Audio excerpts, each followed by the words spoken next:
Capítulo 3. No terceiro dia morreram todas as crianças, exceto uma, um menino de apenas 10 anos. Este, até então agitado por uma violenta demência, caiu em profundo atordoamento.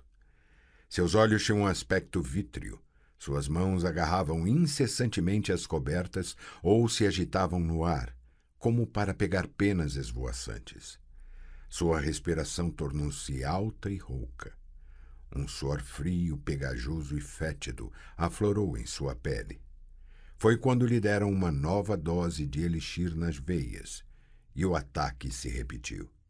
Dessa vez, com sangue escorrendo do nariz e a tosse se transformando em vômito, o garoto perdeu os sentidos, ficando inerte. Os sintomas não melhoraram nos 2 dias seguintes. A pele do menino, até úmida de suor, passou a ser seca e quente. O pulso perdeu a plenitude e a firmeza, embora mantivesse uma constância, mais lenta do que rápida. Não recuperou mais os sentidos, nem voltou a gritar. Finalmente chegou o 7º dia. O garoto acordou e abriu os olhos, e seus olhos eram como os de cobra. Carla Demetia Crest. Prova das ervas e outras práticas dos bruxos, com os próprios olhos testemunhadas. Manuscrito para uso exclusivo do capítulo dos feiticeiros. Seus receios, meus caros, eram infundados, não tinham base alguma.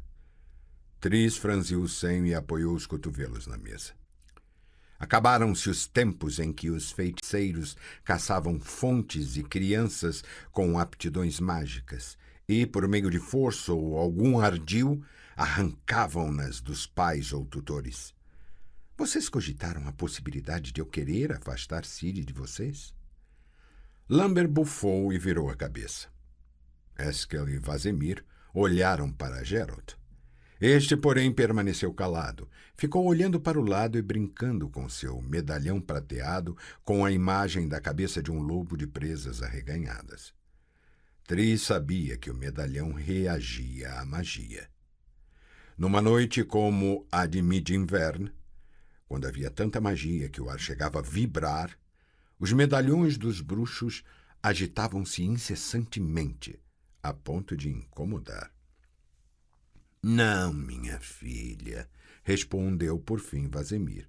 Sabemos muito bem que você não faria uma coisa dessas.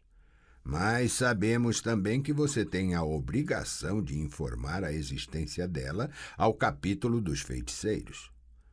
Sabemos, e não é de hoje, que todos os feiticeiros e feiticeiras carregam consigo essa obrigação. Vocês não tiram mais crianças talentosas dos pais e tutores. Ficam observando-as para que possam mais tarde, no momento propício, fasciná-las com a magia, seduzi-las. Não precisam se preocupar, interrompeu Tris secamente. Não falarei de Ciri a ninguém, nem mesmo ao capítulo. Por que estão me olhando tão espantados? O que nos espanta é a facilidade com a qual você nos garante a manutenção do segredo, disse Eskel com voz calma. Perdoe-me, Tris, não quero ofendê-la de modo algum. Mas o que aconteceu com a lendária lealdade de vocês para com o conselho e o capítulo? Aconteceu muita coisa. A guerra trouxe grandes mudanças e a batalha de Sodden ainda mais. Não quero aborrecê-los com política, além de haver certos problemas e assuntos que, perdoe-me, têm de permanecer protegidos pelo manto do segredo, que não posso revelar. Mas, no que se refere à lealdade, continuo sendo leal, e saibam que, nesse caso, posso ser leal tanto ao capítulo como a vocês. Uma dupla lealdade como essa, interveio Geralt, pela primeira vez naquele encontro, fixando os olhos direto nos dela. É uma coisa diabolicamente difícil. Poucas pessoas conseguem mantê-la, Tris. A feiticeira lançou um olhar para Ciri.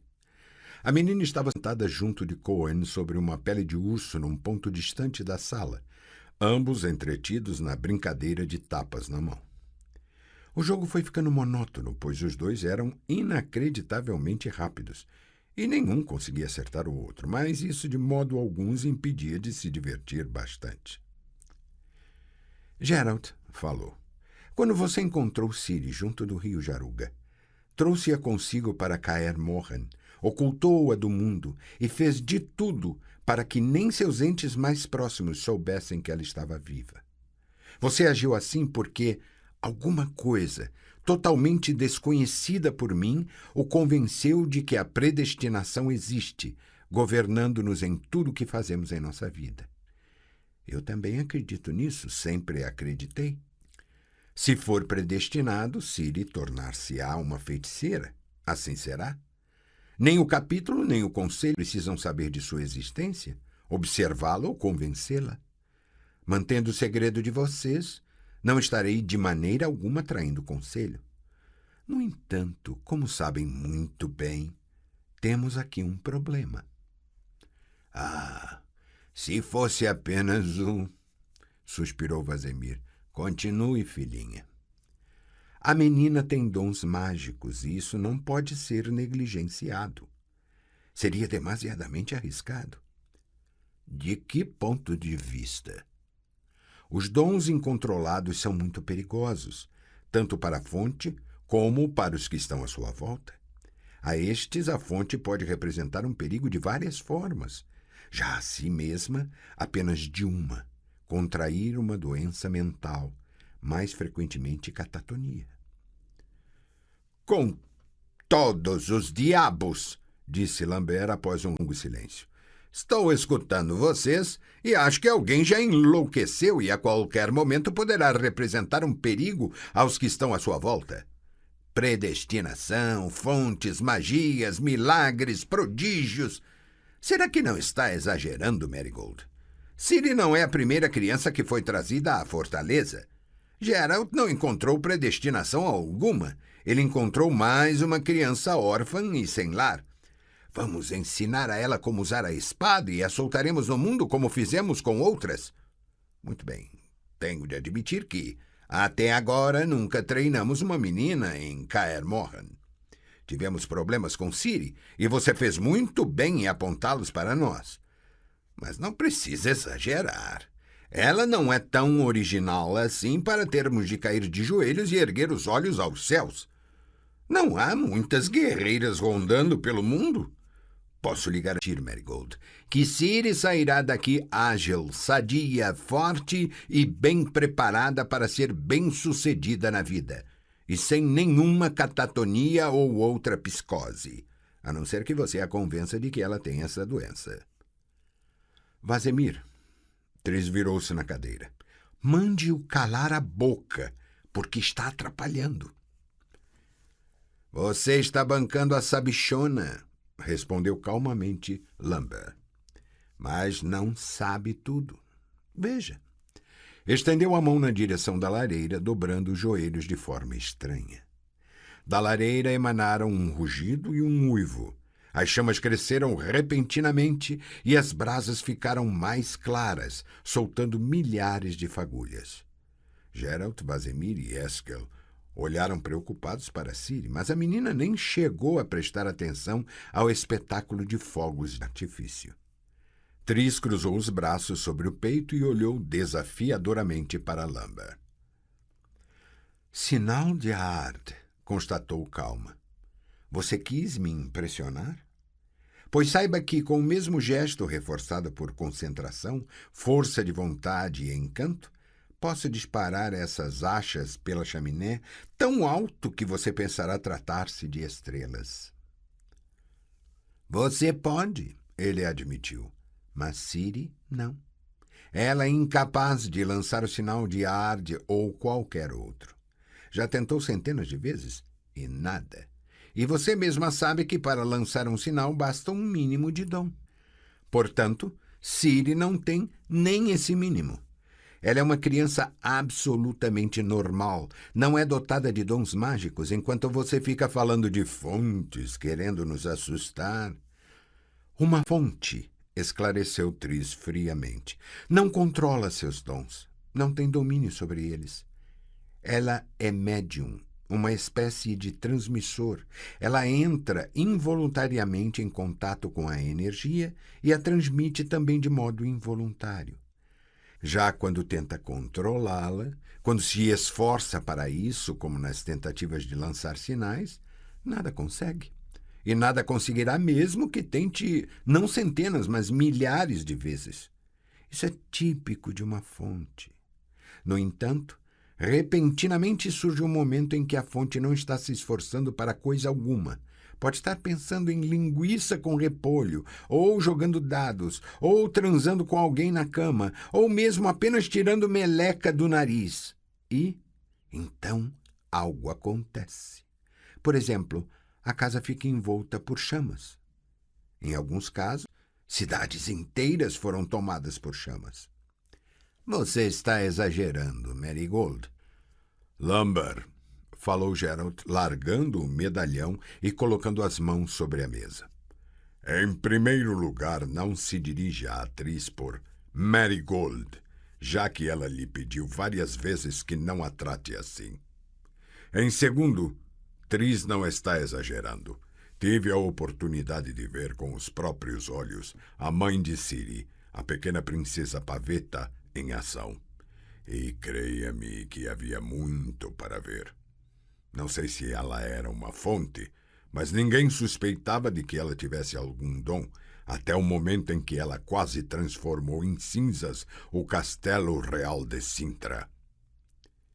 Diante disso, devemos aceitar, disse Eskel, acendendo velas em outro candelabro.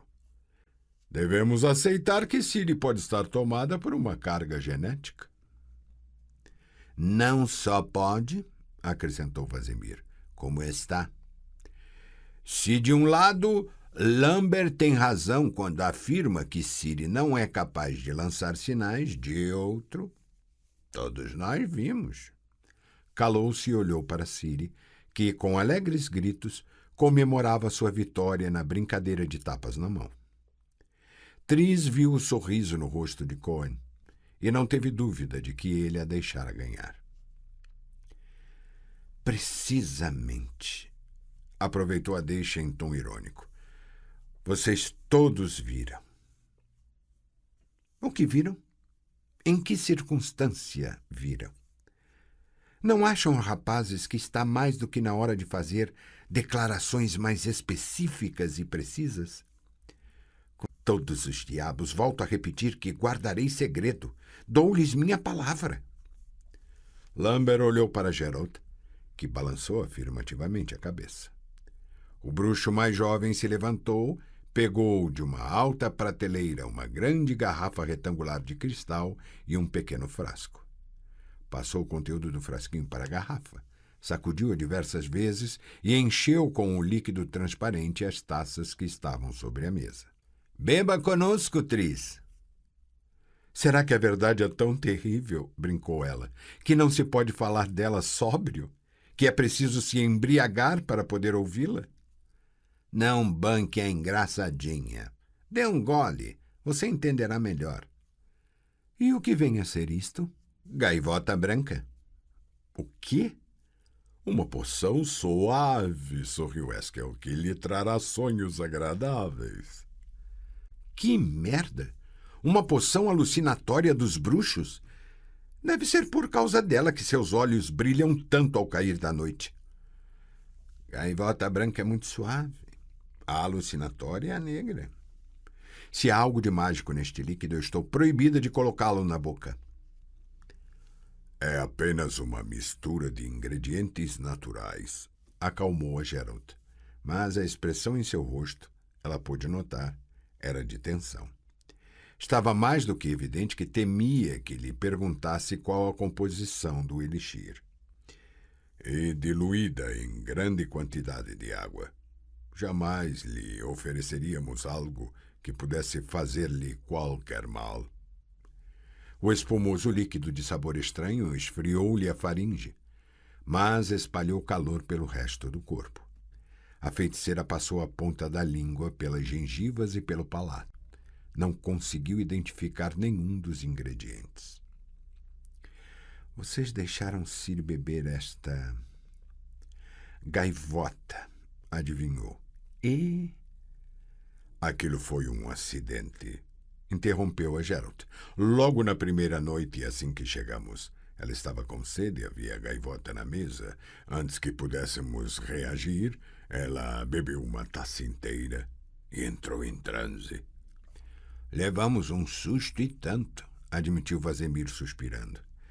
Ah, minha filhinha, um baita susto. Chegamos a ficar com os cabelos em pé. Ela começou a falar com voz estranha, afirmou Tris com calma, fitando os olhos dos bruxos que brilhavam à luz das velas. Começou a falar de coisas e acontecimentos que não tinha condições de saber. Começou a profetizar. Não é verdade? O que dizia? Bobagens, respondeu Lambert secamente. Uma porção de asneiras sem nenhum sentido. Sendo assim, observou a feiticeira olhando para ele, não tenho dúvida de que vocês dois se entenderam às mil maravilhas. Falar asneiras, Lambert, é a sua especialidade. Convenço-me disso cada vez que você abre a boca. Portanto, faça-me o favor de não abri-la por algum tempo. Pode ser? Dessa vez, falou Eskel sério, esfregando a cicatriz na bochecha. Lambert tem razão, Tris. Naquela ocasião, depois de beber gaivota, Ciri começou a falar coisas incompreensíveis. Naquela primeira vez, tudo não passou de uma sucessão de palavras sem sentido. Foi apenas na segunda, interrompeu-se. Tris meneou a cabeça. Foi apenas na segunda vez que ela começou a falar com sentido, adivinhou. Quer dizer que houve uma segunda vez. Novamente depois de ter ingerido o narcótico por um descuido de vocês? Tris, Geralt ergueu a cabeça. A hora não é propícia para fazer gracinhas maldosas. Isso não nos diverte. Na verdade, nos entristece e preocupa. Sim, houve uma segunda vez e até uma terceira. Ciri caiu de mau jeito durante um treino, perdeu os sentidos e, quando os recuperou, entrou novamente em transe e novamente delirou. Novamente a voz não era dela e novamente não era possível entender o que dizia. Mas eu já tinha ouvido vozes parecidas, maneiras de se expressar semelhantes. É assim que falam aquelas pobres, doentes e alienadas mulheres às quais chamamos de oráculos. Você sabe a que me refiro? Perfeitamente. Esse foi o segundo incidente. E o terceiro? Geralt passou o antebraço pela testa, de repente perolada de suor. Ciri com frequência acorda durante a noite, disse, gritando. Ela viveu coisas terríveis. Não quero falar disso, mas é evidente que presenciou em Sintra e em Angren coisas que não deveriam ser vistas por uma criança.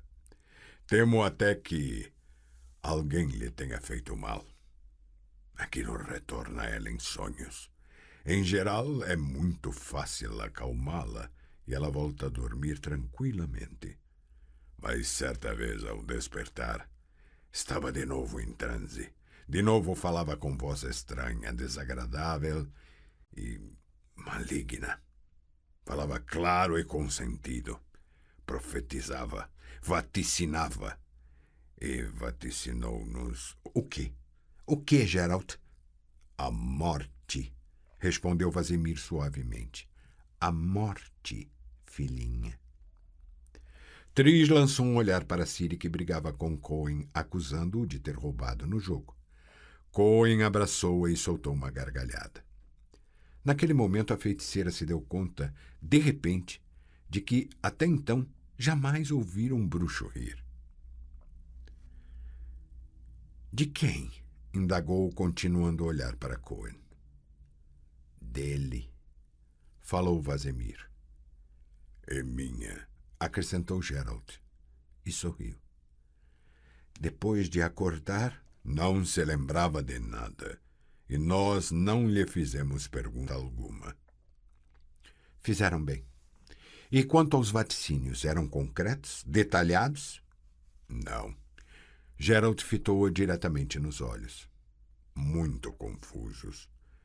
Não faça perguntas sobre isso, Tris. Nós não nos preocupamos com o conteúdo dos vaticínios ou com as visões de Ciri, mas com o que está acontecendo com ela. Não temos medo do que possa nos acontecer, mas... Cuidado, avisou Vazimir. Não fale disso na frente dela. Cohen aproximara-se da mesa com Ciri sentada sobre seus ombros. Deseje boa noite a todos, Ciri, disse. Deseje boa noite a esses notívagos. Nós vamos dormir. Já é quase meia-noite e daqui a pouco vai terminar mid-inverno.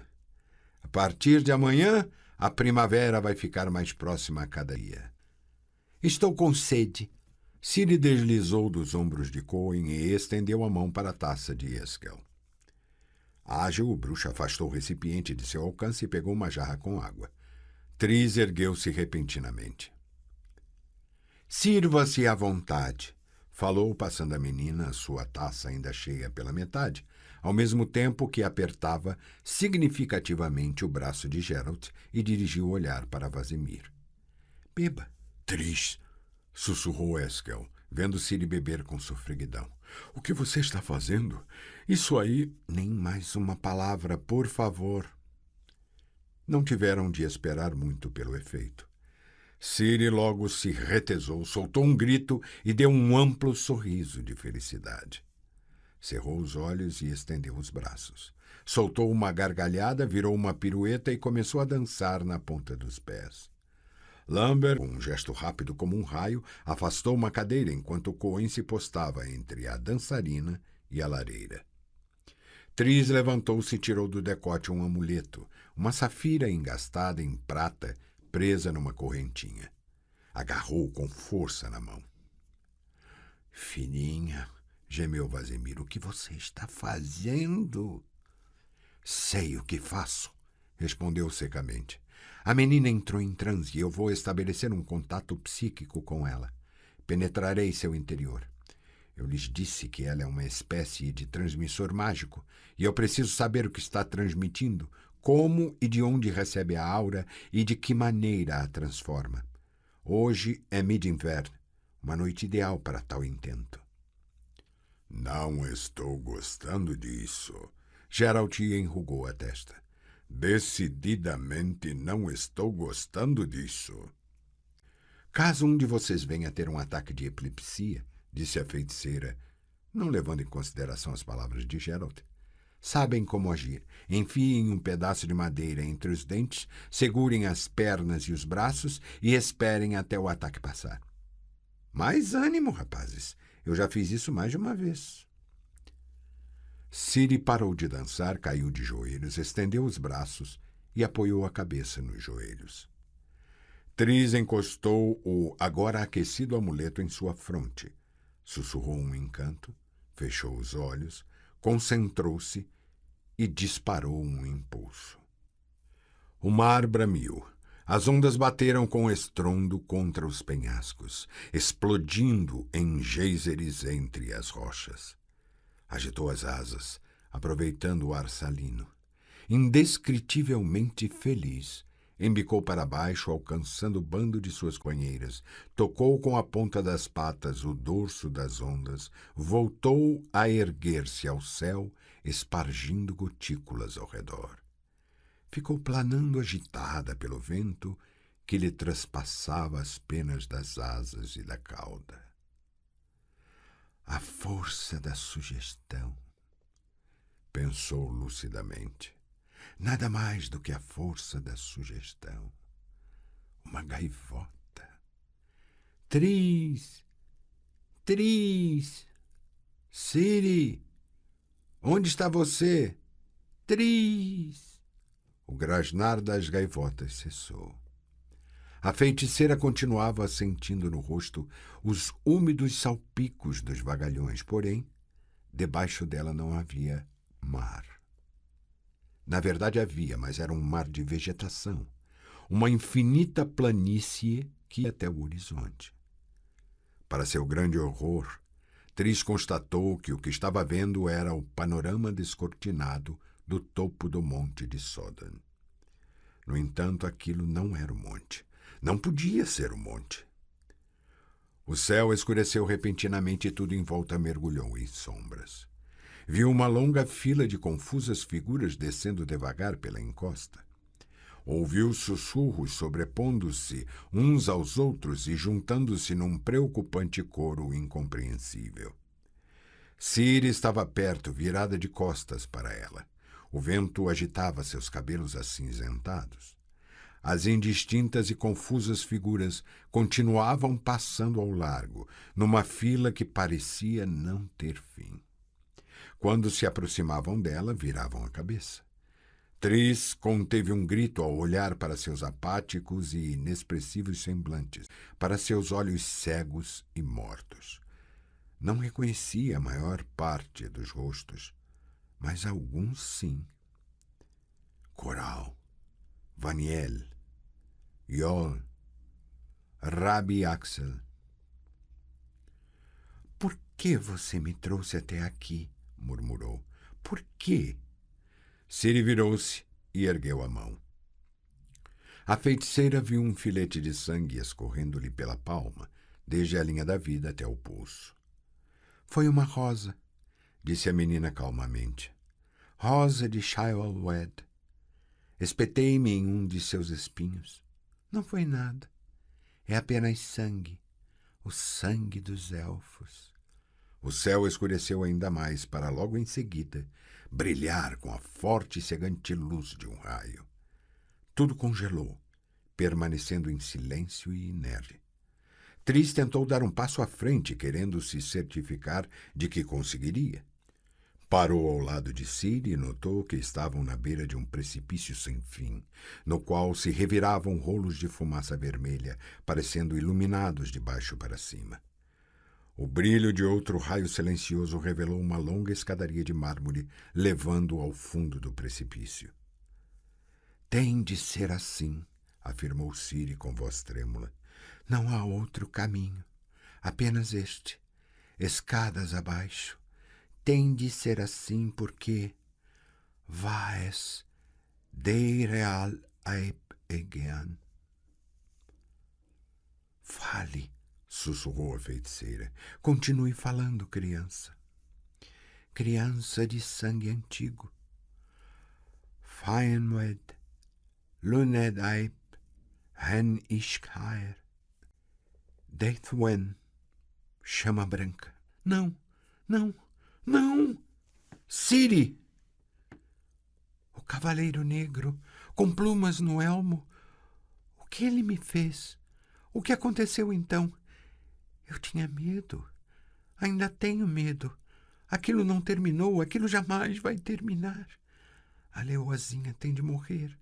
Razões de estado. Não, não! Ciri, não!" A menina se retesou e cerrou fortemente os olhos. "Não, não quero! Não me toque!"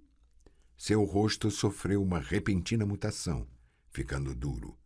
Sua voz tornou-se metálica, fria e ameaçadora, com entonação de cruel escárnio. "Você veio atrás de mim até aqui, Tris Merigold? Até aqui?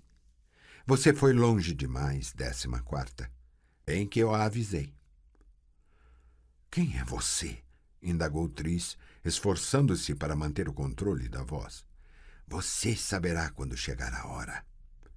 "Saberei neste momento."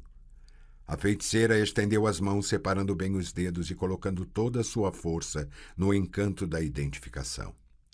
A cortina mágica se rompeu, mas atrás dela viu uma segunda, terceira, quarta. Tris soltou um gemido e caiu de joelhos. Enquanto isso, a realidade continuava a se romper e abriam-se novas portas numa longa e infinita ala que levava a nada, à vacuidade. Você se enganou, 14ª, zombou a inumana voz metálica. Você confundiu o céu com as estrelas refletidas na superfície do lago. Não toque nessa criança. Não é uma criança. Os lábios de Ciri se moviam, mas Tris podia ver que seus olhos estavam inexpressivos, vítreos, mortiços. Ela não é uma criança, repetiu a voz. Ela é a chama branca que ateará fogo ao mundo todo.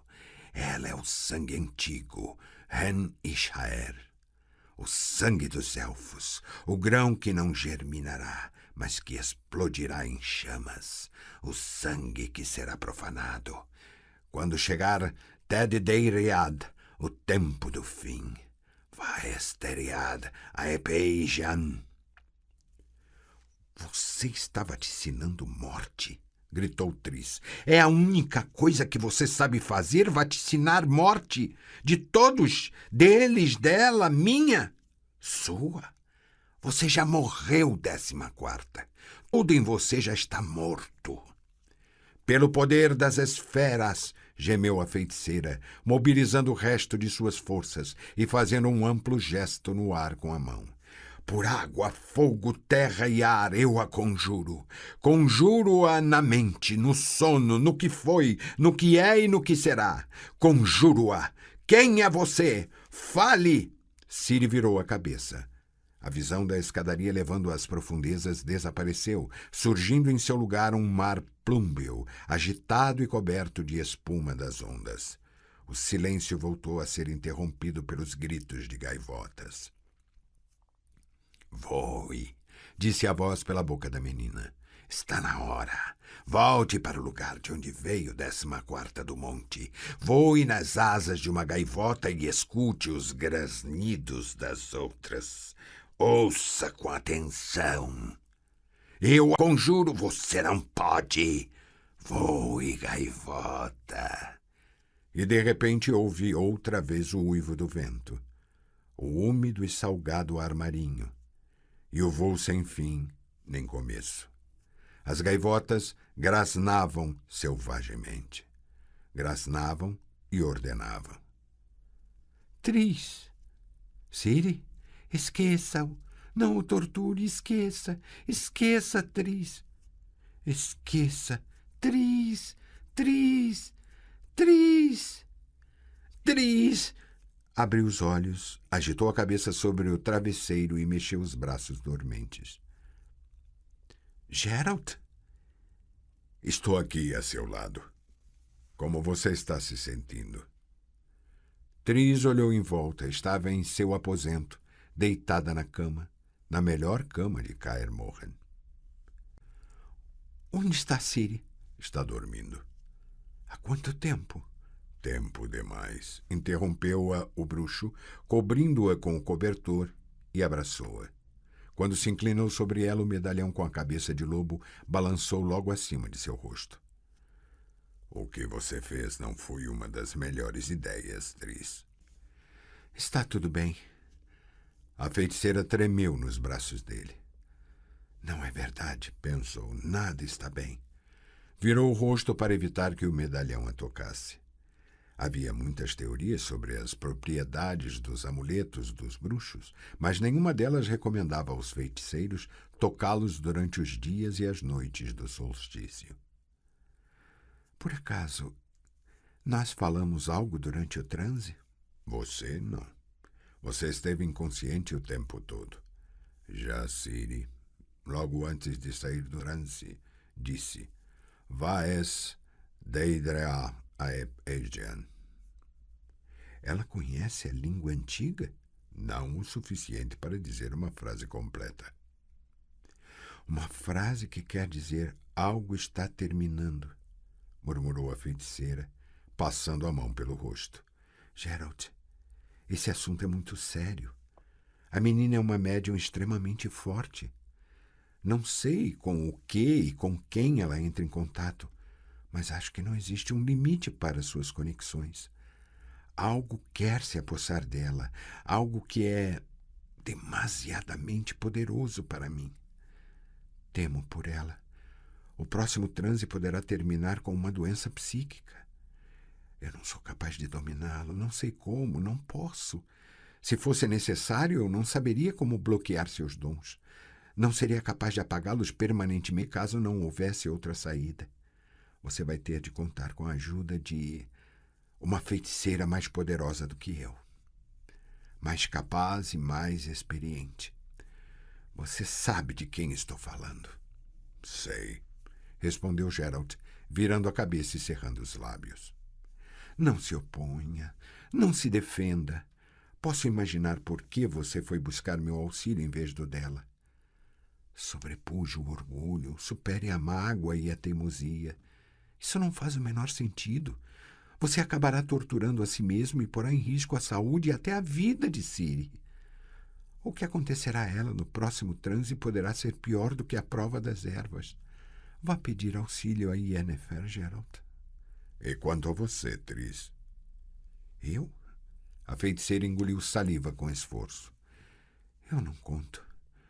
Decepcionei você. Decepcionei você. Em tudo. Fui seu erro. Nada mais do que isso. Os erros, disse Geralt com ênfase, também têm valor. Não os elimino nem da vida nem da mente. E jamais culpo os outros por eles. Você é importante para mim, Triss, e sempre será. Você nunca me desapontou. Nunca. Acredite em mim. Triss permaneceu calada por bastante tempo. Vou ficar aqui até a primavera, anunciou finalmente, esforçando-se para controlar o tremor na voz. Vou permanecer ao lado de Ciri. Vou zelar por ela dia e noite. Vou estar a seu lado dia e noite. E quando chegar a primavera? Quando chegar a primavera, vamos levá-la ao templo de Melitele em Elander. Talvez aquilo que quer dominá-la não possa ter acesso a ela no templo. E aí você pedirá ajuda a Yennefer. Está bem, Triss. Fico-lhe grato. Geralt. Sim. Ciri disse mais alguma coisa, não é verdade? Algo que somente você ouviu. Diga-me o que foi. Não, protestou com voz trêmula. Não, Triss. Eu lhe peço. Ela não estava se dirigindo a mim. Sei disso.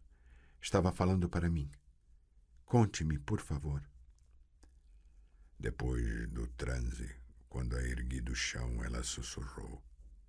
Esqueça-o. Não o torture. Não vou torturá-lo, sussurrou ela. Mas esquecê-lo não vou conseguir. Perdoe-me. Sou eu quem deveria pedir perdão a você e não somente a você. Você a ama a tal ponto. Não era uma pergunta, mas uma afirmação. A tal ponto. Admitiu baixinho após um longo silêncio. Geralt. Sim, Triss. Fique comigo esta noite. Triss, apenas fique. Está bem. Logo após o mid-inverno, parou de nevar e a temperatura caiu drasticamente. Triss ficou ao lado de Ciri dia e noite. Zelava por ela. Cobria com um manto de proteção, tanto visível como invisível. A menina acordava quase todas as noites gritando. Delirava, segurando as bochechas e chorando de dor. A feiticeira acalmava-a com encanto e elixires, aninhando-a nos braços e fazendo-a dormir de novo. Em seguida, ela mesma não conseguia adormecer, pensando no que Ciri dissera durante o transe e ao sair dele. E sentia um medo crescente. Vaes deiread aep eigen. Algo está terminando. E foi assim por 10 dias e noites, quando então chegou ao fim. Acabou. Desapareceu sem deixar vestígios. Ciri se acalmou, passando a dormir calmamente, sem delírios, sem sonhos. Mas Tris não relaxou a guarda. Não se afastou da menina nem um passo. Cobria com um manto de proteção, tanto visível como invisível. Mais rápido, Ciri! Avance, ataque! Recue! Meia pirueta, golpe, recuo! Equilibre-se! Mantenha o equilíbrio usando o braço esquerdo, senão você vai cair do pente e machucar seus atributos femininos. Machucar o quê? Nada. Você não está cansada? Se quiser, podemos descansar. Não, Lambert. Posso continuar. Não pense que sou tão fraca. Que tal eu pular a cada 2 estacas? Nem ouse tentar. Você pode cair. E aí Marigold me corta a cabeça. Não vou cair. Já falei uma vez e não vou repetir. Sem exibições. Mantenha-se firme sobre as pernas. E a respiração, Ciri, a respiração. Você está arfando como um mamute moribundo. Não é verdade. Pare de resmungar e treine. Ataque. Recuo. Parada. Meia pirueta. Parada. Pirueta inteira. Pise com mais segurança sobre as estacas com todos os diabos. Não oscile tanto. Ataque. Golpe. Mais rápido. Meia pirueta. Pule e corte. Assim, muito bem. De verdade? Fui realmente muito bem, Lambert? Quem disse isso? Você, agora mesmo. Deve ter sido um lapso de língua. Ataque! Meia pirueta! Recuo! E mais uma vez! Ciri, e a parada? Quantas vezes tenho de repetir? Após cada recuo tem que haver uma parada e a extensão da lâmina para proteger a cabeça e a nuca. Sempre! Mesmo quando estiver lutando com apenas um oponente, você nunca sabe com quem está lutando. Não sabe o que há às suas costas.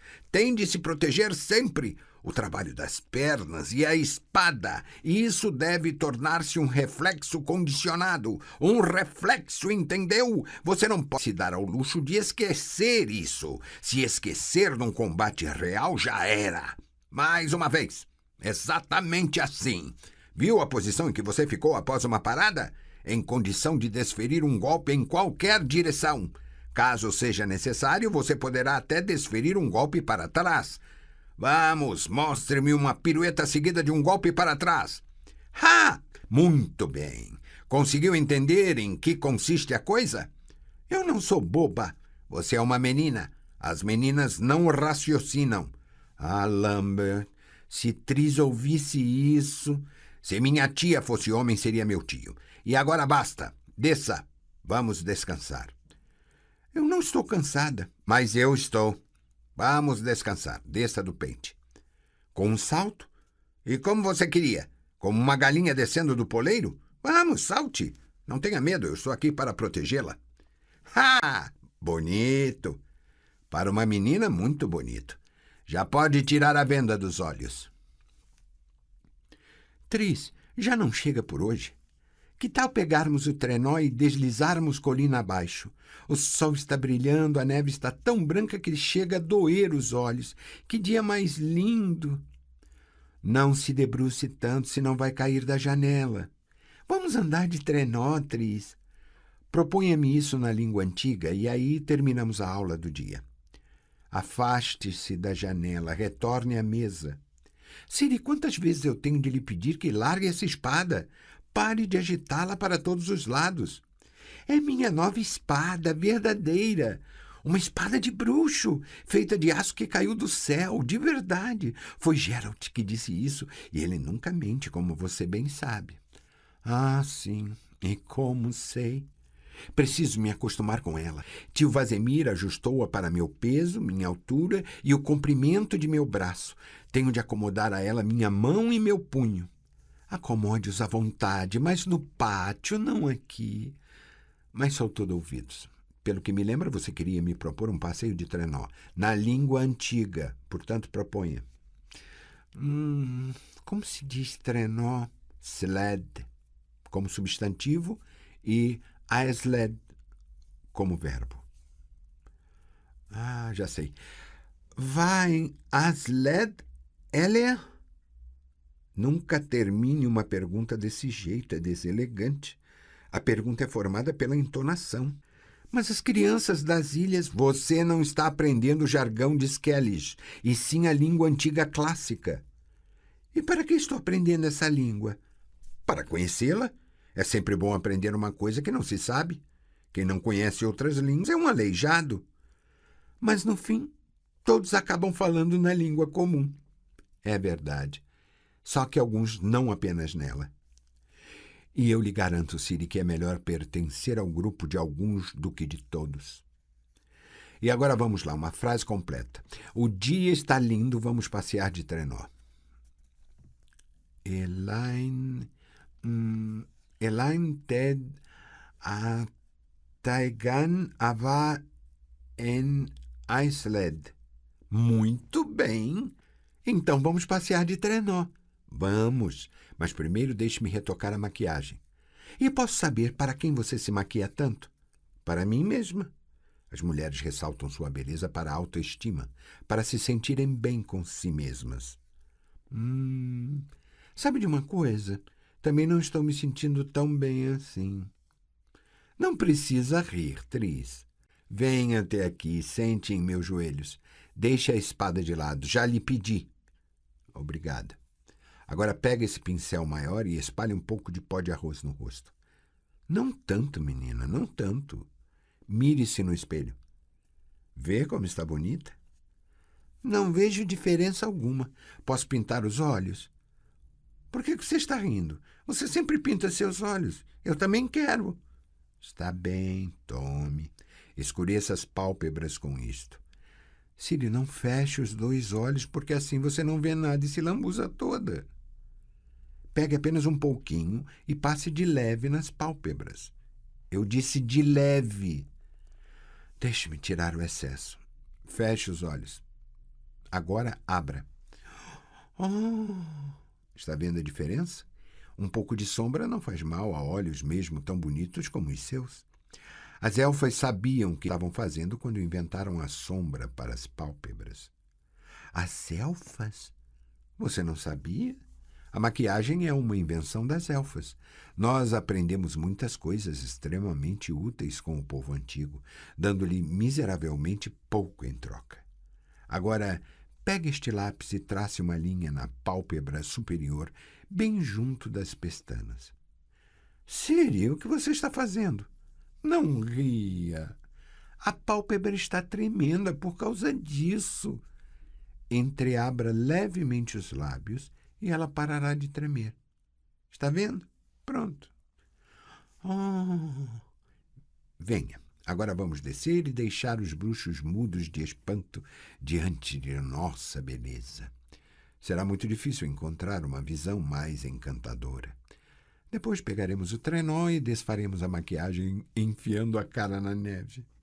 E nos pintaremos de novo. Não. Mandaremos Lambert aquecer a sala de banho e nos banharemos. De novo? Lambert disse que nós usamos lenha demais com esses banhos. Lambert caen a me abaet et ars. O que você disse? Eu não entendi. Com o tempo você dominará também as expressões idiomáticas. Até a primavera temos muito tempo para estudar. E agora, Vain Asled, Melain Luned. Isto aqui, nesta gravura. Não, sua pirralha, não nessa, nesta. Isto aqui é um gol. Vamos ouvir o que você aprendeu sobre os gols. Olhe para mim. O que você tem nas pálpebras? Maior autoestima. O quê? Está bem, vamos deixar isso para lá. Sou todo ouvidos. Gol, tio Vazemir, é um monstro que devora cadáveres. Ele pode ser encontrado nos cemitérios, lá onde há mamoas, em todos os lugares onde se enterram mortos. Em necrópolis, onde houve combates, nos campos de batalha. Quer dizer que ele é perigoso só para os mortos? Não, não só. Os ghouls atacam também os vivos, quando estão com fome ou perturbados mentalmente. Por exemplo, quando há uma batalha com muitos mortos. O que você tem, Siri? Nada. Escute, Siri. Você tem de se esquecer daquilo. Aquilo não voltará mais. Eu vi em Sodom e Trás-Rios campos inteiros. Eles jaziam lá, mordidos por lobos e cães selvagens, bicados por aves de rapina. Na certa havia também ghouls. E é exatamente por isso que você está aprendendo sobre Ghoul City. Quando se conhece uma coisa, ela deixa de ser um pesadelo. Uma coisa que nós sabemos como combater deixa de ser tão ameaçadora. Como se combate um Ghoul City. Com uma espada de prata, o Ghoul é muito sensível à prata.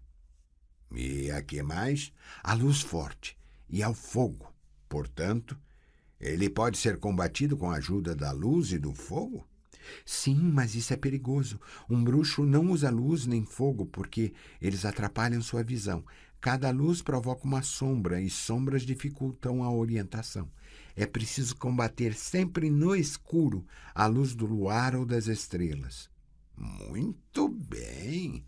Você lembrou-se de tudo direitinho. Revelou-se uma menina muito esperta. E agora, olhe para esta gravura. Efetivamente, eu tenho que admitir que não se trata de um filho de uma criatura especialmente linda. É um graveir. Graveir é uma variante do ghoul. Ele é muito parecido com o ghoul, mas consideravelmente maior. Diferenciam-no também, como você pode ver, estas 3 cristas na testa. O resto é igual como em qualquer devorador de corpos. Veja, garras curtas e não afiadas, perfeitamente adaptadas para cavar a terra e revirar sepulturas, dentes fortes para poder triturar ossos e uma fina e longa língua, ideal para lamber de dentro deles o tutano apodrecido. Um tutano desses bem fedorento é uma iguaria para um gravier. O que você tem? Nada. Você está tão pálida, esverdeada. Tomou café da manhã? Sim, tomei. De que estava eu falando mesmo? Ah, sim, quase esqueci. Lembre-se do que vou dizer, porque isso é muito importante. Os graveiros, assim como os ghouls e outros monstros do mesmo grupo, não possuem um nicho ecológico próprio. Eles são relíquias da era da permeação ambiental. Matá-los não afeta em nada os equilíbrios e as interconexões do meio ambiente que vigoram na natureza. Em nosso meio atual, esses monstros são elementos estranhos e não há aqui lugar para eles. Entendeu, Ciri? Entendi, tio Vazemir. Geralt já me explicou isso, sei tudo. Um nicho ecológico está bem.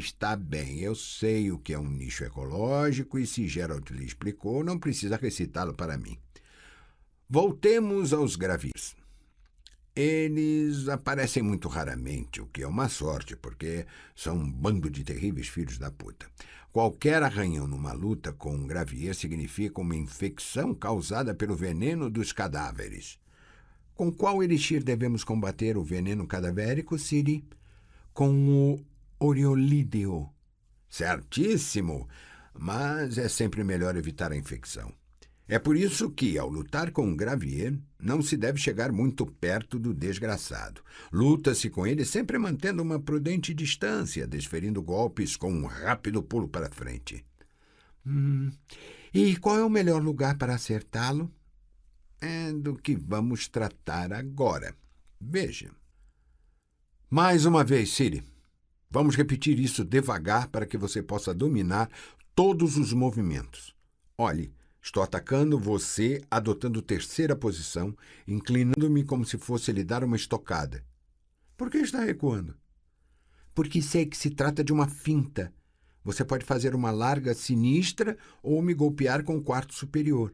Já ao recuar, eu posso aparar seu golpe com um contragolpe. Realmente? E se eu fizer assim? Ai! Você disse que íamos treinar devagar. O que eu fiz de errado, Cohen? Nada. Simplesmente eu sou mais alto e mais forte. Mas isso é desonesto. Não existe luta honesta. Quando se está lutando, deve-se aproveitar cada vantagem e cada oportunidade que surgir. Ao recuar, você permitiu que eu aplicasse mais força a meu golpe. Em vez de recuar, você deveria ter executado uma pirueta para a esquerda e tentar atingir-me de baixo para cima em meu queixo, bochecha ou garganta, com uma destra da quarta posição.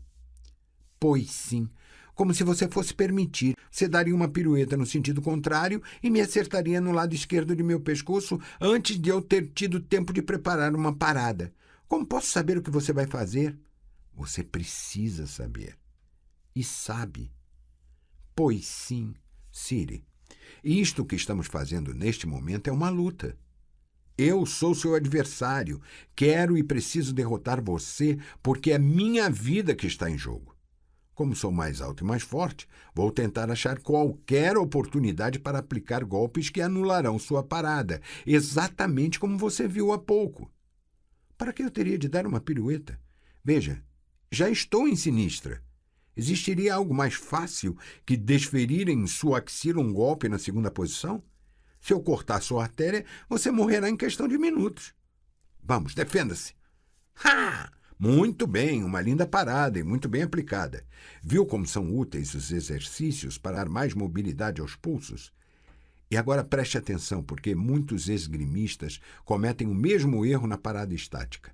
Eles ficam imóveis por uma fração de segundo quando podem ser atacados. Assim. Ha! Lindo! Mas recue imediatamente fazendo uma pirueta. Eu poderia ter uma adaga na mão esquerda. Muito bem. E agora, Ciri? O que eu vou fazer agora? Como é que eu vou saber? Observe meus pés. Como está distribuído o peso de meu corpo? O que poderei fazer com os pés nesta posição? Praticamente tudo. Portanto, gire, obrigando-me a deslocar os pés. Defenda-se. Muito bem. Não olhe para minha espada, pois posso distraí-la com ela. Defenda-se. Isso, mais uma vez. Ótimo! E mais uma. Ai, péssimo. O que eu fiz de errado? Nada. Simplesmente sou mais rápido do que você. Tire as proteções. Vamos nos sentar por um momento para descansar. Você deve estar cansado, afinal passou a manhã correndo pela trilha. Não estou cansado, estou com fome. Raios, eu também. E hoje é dia de Lambert ficar na cozinha e ele não sabe fazer nada, exceto macarrão. Se ele ainda soubesse cozinhá-lo bem. Coen. Sim. Continuo lenta demais. Você é muito rápida. Será que poderei um dia ser tão rápida quanto você? Acho pouco provável. Entendi. E para você, quem é o melhor espadachim do mundo? Não tenho a mais vaga ideia. Você nunca conheceu um deles? Conheci vários que se consideravam como tal. Ah, é? Quem eram eles? Como se chamavam? O que sabiam fazer? Devagar, devagar, menina. Não sei as respostas a todas essas perguntas. Isso é tão importante assim? É lógico que é importante. Eu gostaria de saber quem são esses espadachins e onde estão.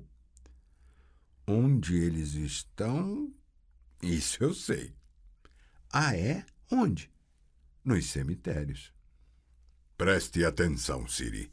Já que você sabe dar conta de 2 pêndulos, vamos pendurar agora um terceiro. Os passos serão os mesmos de quando havia 2.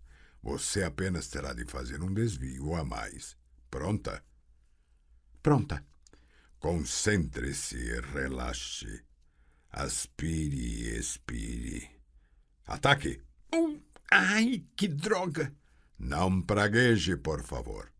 O pêndulo machucou você? Não, apenas raspou.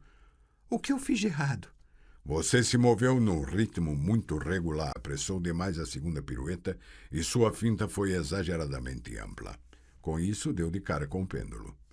Mas, Gerald, ali não há espaço suficiente para me esquivar e girar logo em seguida.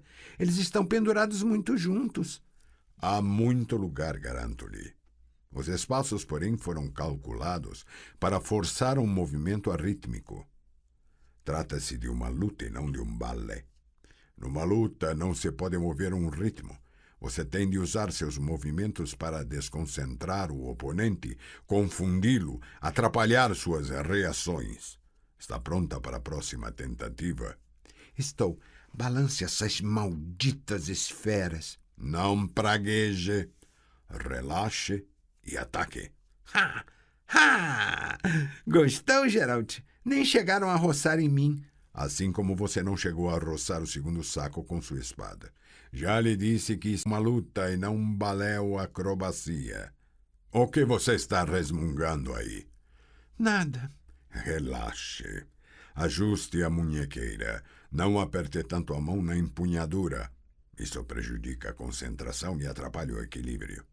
Respire calmamente. Está pronta? Sim. Então vamos lá. Uhul! Que droga! Geralt, não é possível fazer isso. Não há espaço suficiente para fazer uma finta e mudar de pé. E quando golpeio apoiada nos 2 pés e sem fintar... Vi o que acontece quando você golpeia sem fintar. Doeu? Não muito. Venha cá. Sente-se a meu lado e descanse. Não estou cansada. Geralt, nunca vou conseguir passar pelo 3º pêndulo, mesmo que fique descansando por 10 anos. Eu não consigo ser mais rápida do que estou sendo. E nem precisa. Você é suficientemente rápida. Então me explique como posso fazer uma meia pirueta, uma esquiva e um golpe ao mesmo tempo. É muito simples. Você não estava prestando atenção. Eu lhe disse antes de você começar que era indispensável executar mais uma esquiva. Apenas uma esquiva. Uma meia pirueta adicional é desnecessária. Na segunda tentativa, você fez tudo direitinho e passou pelo 3º pêndulo. Mas não acertei o saco porque... Geralt, sem a meia pirueta eu não posso desferir um golpe porque desacelero, porque não tenho aquilo... Como se chama mesmo? Impulso. É verdade. Portanto, você tem que adquirir impulso e energia. Mas não com uma pirueta e troca de pé, porque você não terá tempo para fazer os 2. Bata com a espada no pêndulo. No pêndulo? Eu devo bater em sacos. Trata-se de uma luta, Ciri. Os sacos representam os lugares sensíveis do adversário nos quais você deve acertá-lo. Já os pêndulos imitam a arma do adversário e você tem de se esquivar deles. Quando um dos pêndulos a toca, quer dizer que você foi ferida. E numa luta de verdade, talvez não se levante mais. O pêndulo não pode tocá-la, mas nada impede que você desfira um golpe nele. Por que essa cara de choro? É que eu não vou conseguir aparar um pêndulo com a espada. Eu não sou suficientemente forte. Sempre serei fraca, porque sou menina. Venha até aí, menina. Assoe o nariz e escute com atenção. Nenhum brutamontes deste mundo, nenhum gigante ou o mais forte dos homens conseguirá parar um golpe desferido pela cauda de um osnusgo, pela quela de um escorpião gigante ou pelas garras de um grifo. E são exatamente esses tipos de armas que os pêndulos simulam. Portanto, nem tente apará-los.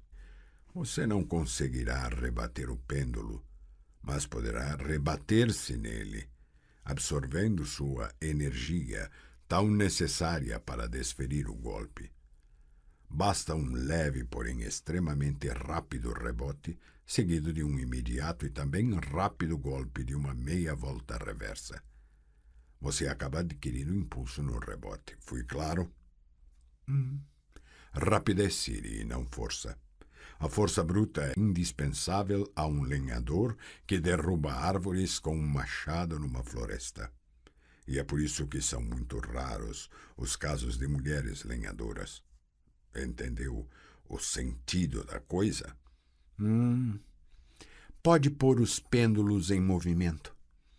É melhor você descansar antes. Não estou cansada. Já sabe como agir? Os mesmos passos, esquiva. Sei. Então, ataque! Ha! Ha! Ha! Peguei você, derrotei você, Grifo. Geralt, você viu? Não grite, controle a respiração. Eu consegui, eu realmente consegui. Elogie-me, Geralt. Bravo, Ciri. Bravo, menina. Em meados de fevereiro, a neve sumiu, lambida pelo quente vento vindo do sul, através do desfiladeiro. Os bruxos não tinham o mínimo interesse em saber o que se passava no mundo. Tris, com determinação e persistência, dirigia para questões políticas as conversas mantidas ao anoitecer na escura sala volta e meia clareada pelas explosões das chamas na lareira. As reações dos bruxos eram sempre as mesmas. Geralt permanecia calado, mantendo a mão na testa. Vazemir meneava a cabeça, ocasionalmente fazendo um comentário do qual não se depreendia nada mais a não ser que, nos tempos dele, tudo fora melhor, mais lógico, honesto e saudável. Eskel portava-se educadamente, ouvindo com atenção e não economizando sorrisos e contatos visuais. De vez em quando interessava-se por um assunto irrelevante ou uma questão de importância secundária. Cohen bocejava abertamente e olhava para o teto, enquanto Lambert não ocultava o menosprezo. Eles nada queriam saber, não estavam interessados nos dilemas que tiravam o sono de reis, feiticeiros, governantes e líderes militares, problemas que causavam agitação em conselhos, círculos e reuniões. Para eles, nada se passava além dos desfiladeiros cobertos de neve do outro lado do Gwenler, que arrastava blocos de gelo em sua plúmbea correnteza. A única coisa real para eles era o ermo Caer Morhen, perdido em meio a montanhas selvagens. Naquele fim de dia, Tris estava irritada e nervosa, talvez por causa do vento que uivava entre os muros do decrépito castelo. Na verdade, todos se mostravam estranhamente excitados, com exceção de Geralt. Estavam loquazes demais. Falavam, claro, apenas de uma coisa, da primavera. Alegravam-se com a ideia de saírem para a senda e com todas as coisas que ela lhes proporcionaria. Vampiros, serpes, leiches, licantropos e basiliscos. Dessa vez foi Tris que começou a bocejar e a olhar para o teto, permanecendo calada até o momento em que Eskel virou-se para ela e lhe fez uma pergunta, a qual ela esperava ouvir. Como andam realmente as coisas no sul, às margens do Jaruga? Vale a pena ir até lá? Não gostaríamos de nos meter bem no meio de uma confusão. O que você chama de confusão? Bem, você sabe, hesitou ele. Você vive falando sobre a possibilidade de uma nova guerra, sobre constantes refregas nas fronteiras, rebeliões nos territórios ocupados por Nilfgaard. Você chegou a mencionar a possibilidade de os Nilfgaardianos atravessarem novamente o Jaruga. Grande coisa, disse Lambert. Aquela gente vive brigando, se matando e se massacrando sem parar por séculos. Não há com que se preocupar. Eu, por exemplo, já tomei uma decisão. Vou partir exatamente para os confins do sul, para Soden, Mahakan e Angren. Sabe-se que por onde passaram exércitos sempre abundam os mais diversos monstros. É nesse tipo de lugares que se ganha mais dinheiro.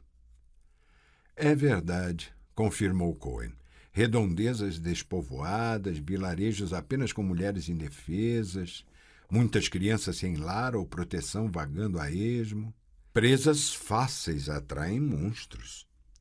Já os senhores barões, acrescentou Eskel, assim como os chanceleres e estarostes, têm a cabeça ocupada por assuntos bélicos e não dispõem de tempo para seus súditos, de modo que acabam forçados a nos contratar.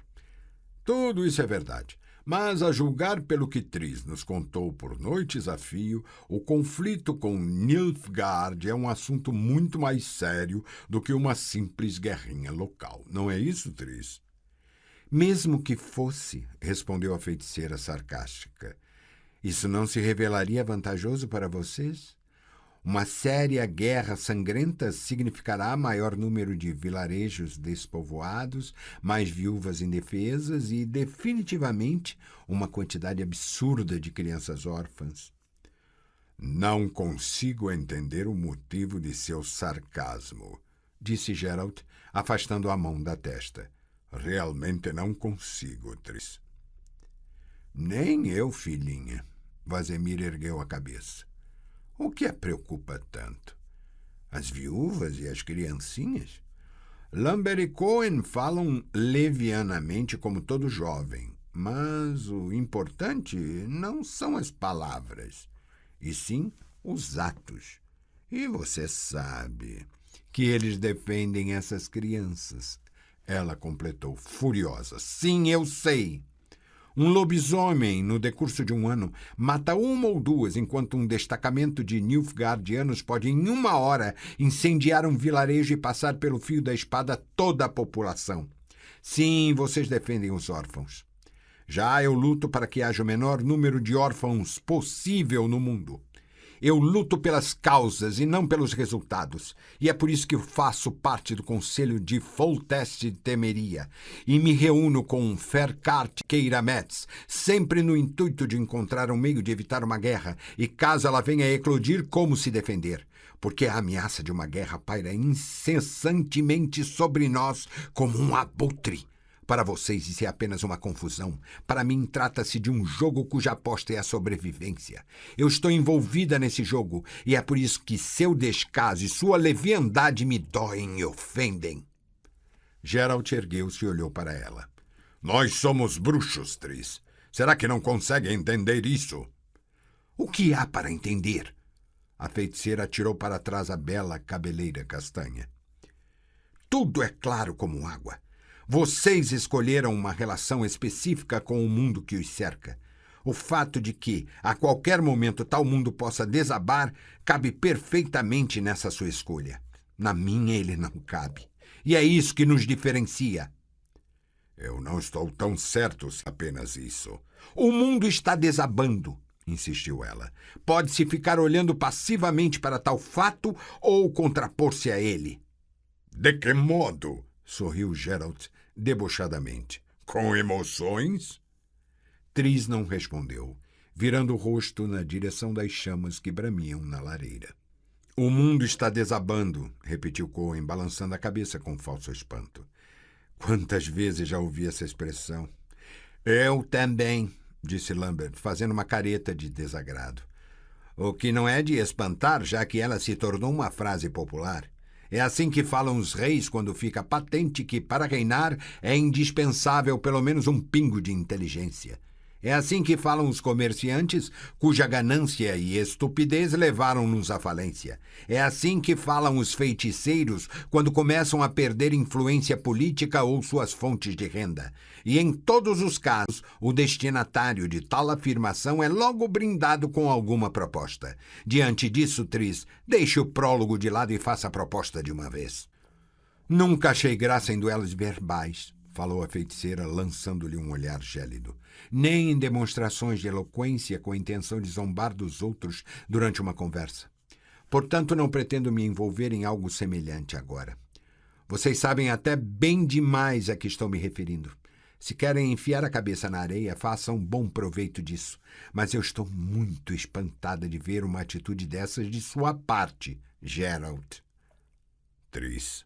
O bruxo de cabelos brancos voltou a olhar para a feiticeira. O que espera de mim? Uma participação ativa na luta pela salvação do mundo que está desabando? Devo alistar-me no exército e deter Nilfgaard? Deveria, caso viesse a ocorrer mais uma batalha em Soden, colocar-me a seu lado no monte e, ombro a ombro, lutar pela liberdade? Eu me sentiria muito orgulhosa, respondeu ela com voz suave, abaixando a cabeça. Eu me sentiria orgulhosa e feliz por poder lutar a seu lado. Acredito. Mas eu não sou suficientemente generoso para isso, nem suficientemente audaz. Não sirvo para soldado ou herói. O terrível medo da dor, da possibilidade de ficar aleijado ou de morrer não é o único motivo. Embora não seja possível obrigar um soldado a não temer a morte, pode-se motivá-lo de tal modo que ele acabe sobrepujando o medo.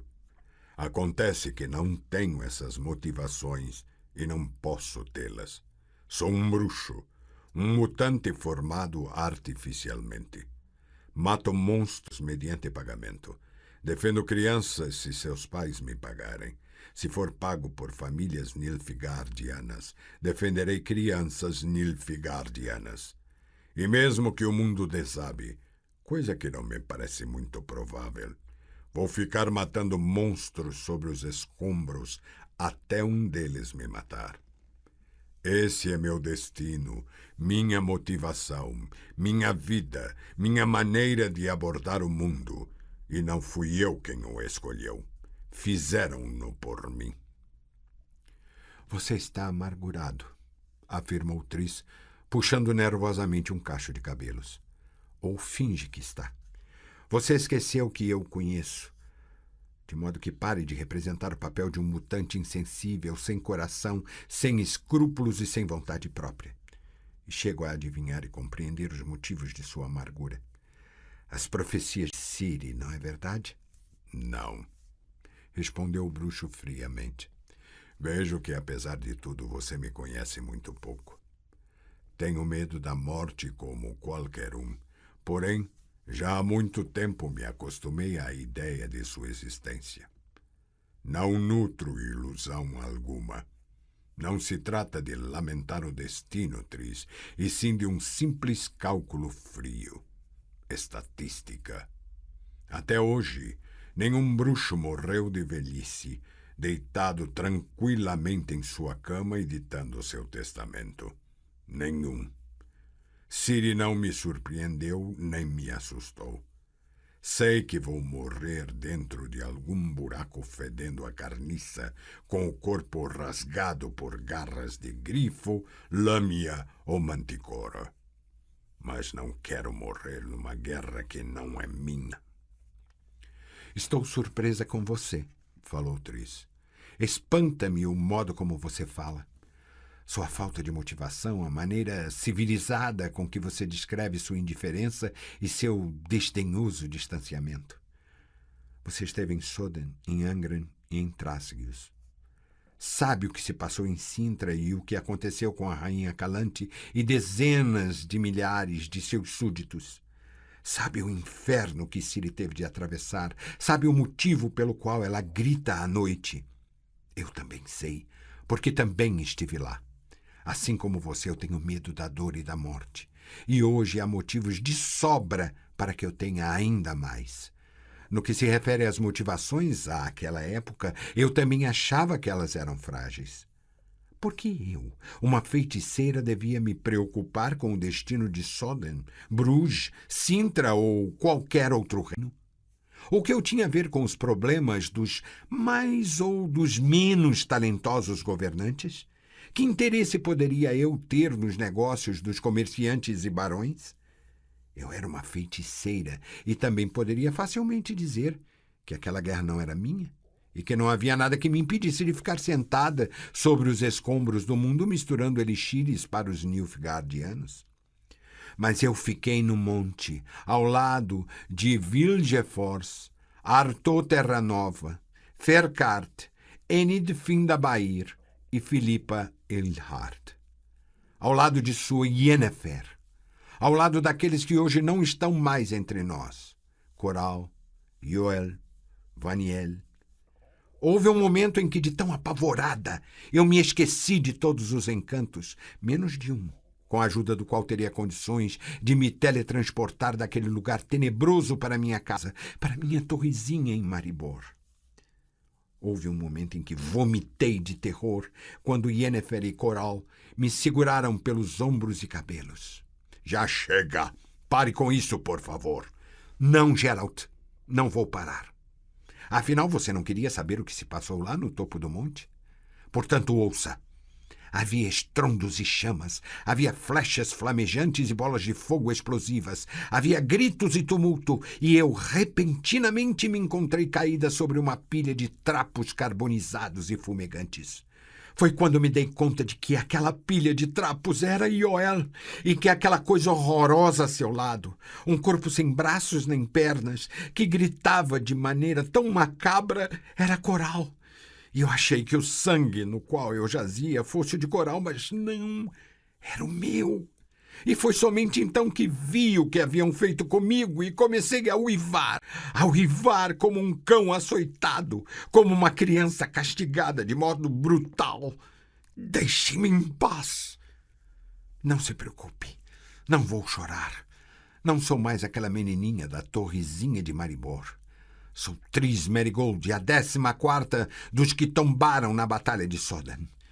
Sob o obelisco, no topo do monte, há 14 túmulos, mas apenas 13 corpos.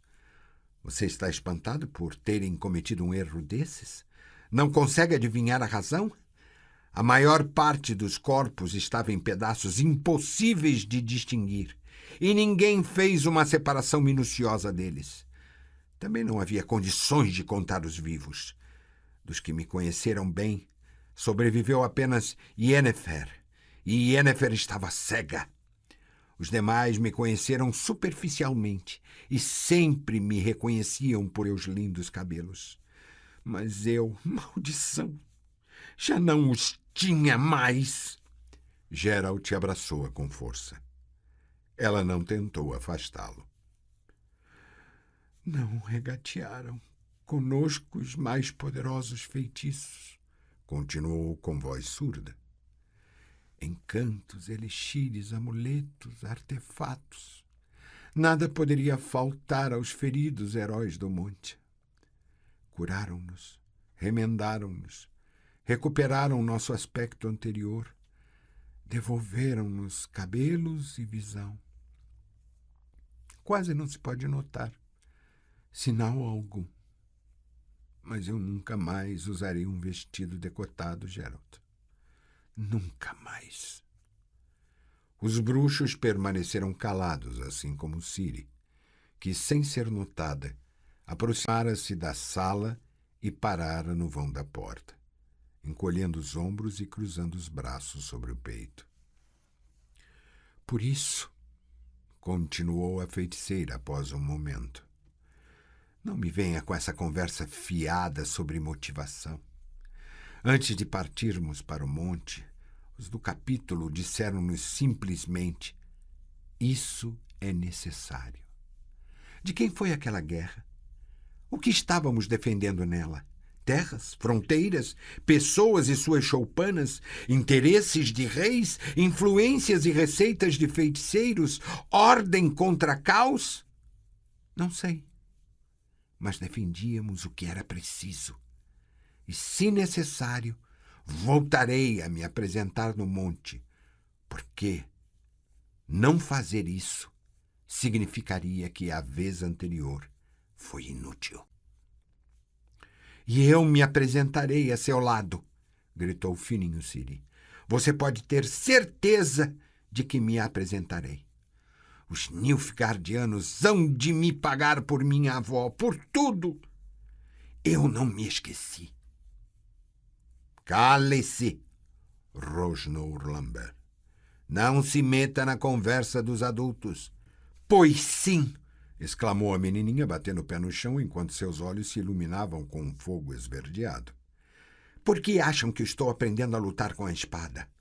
Porque quero matá-lo, aquele com asas no elmo, pelo que ele me fez e por eu ter ficado com medo. Eu vou matá-lo. É por isso que eu treino com tanto afinco.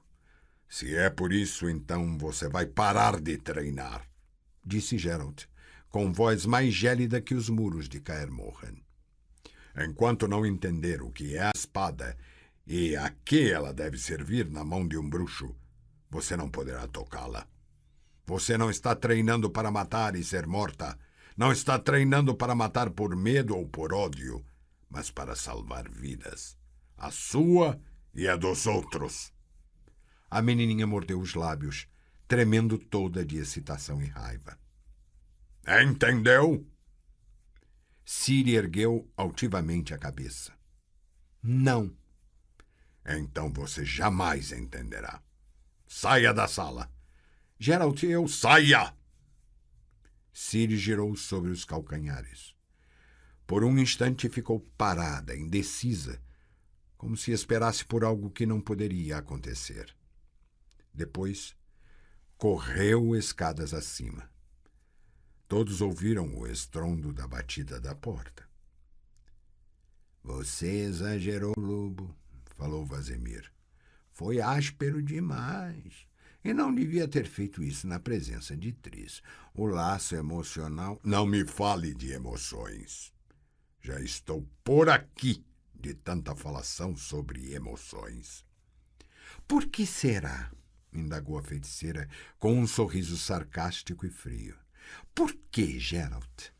Ciri é normal. Ela sente normalmente, aceita as emoções de maneira normal, tomando-as pelo que elas são de verdade. Você, é claro, não consegue compreender isso e se espanta.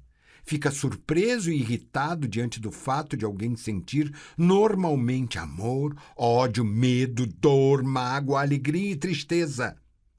Irrita-o a descoberta de que frieza, distanciamento e indiferença são considerados anormais.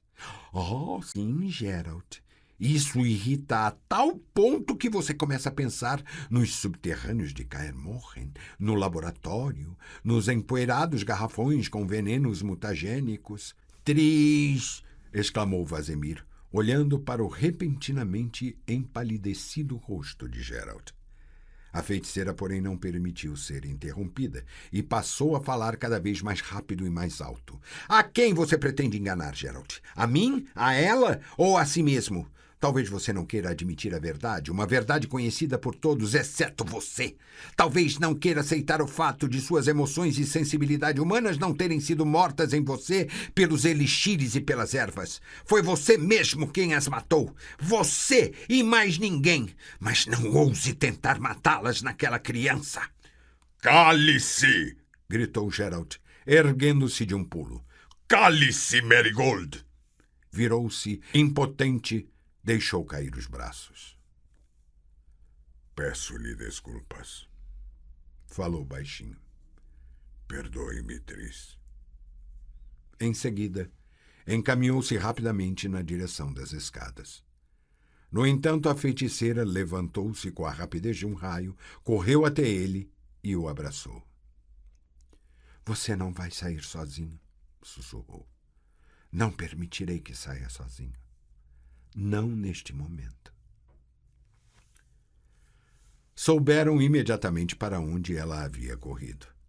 No fim do dia, caíra uma neve miúda e úmida, cobrindo o pátio com um fino cobertor imaculadamente branco.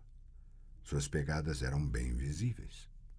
Ciri estava parada no topo do que restava da muralha, imóvel como uma estátua.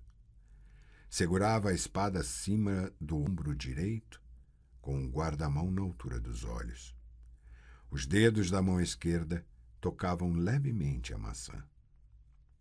Ao vê-los, a menina deu um salto, virou uma pirueta no ar e pousou suavemente na mesma posição, só que invertida, como num espelho. Ciri, chamou o bruxo. Desça daí, por favor. Parecia que não ouvira. Não se mexeu, não deu uma tremidinha sequer.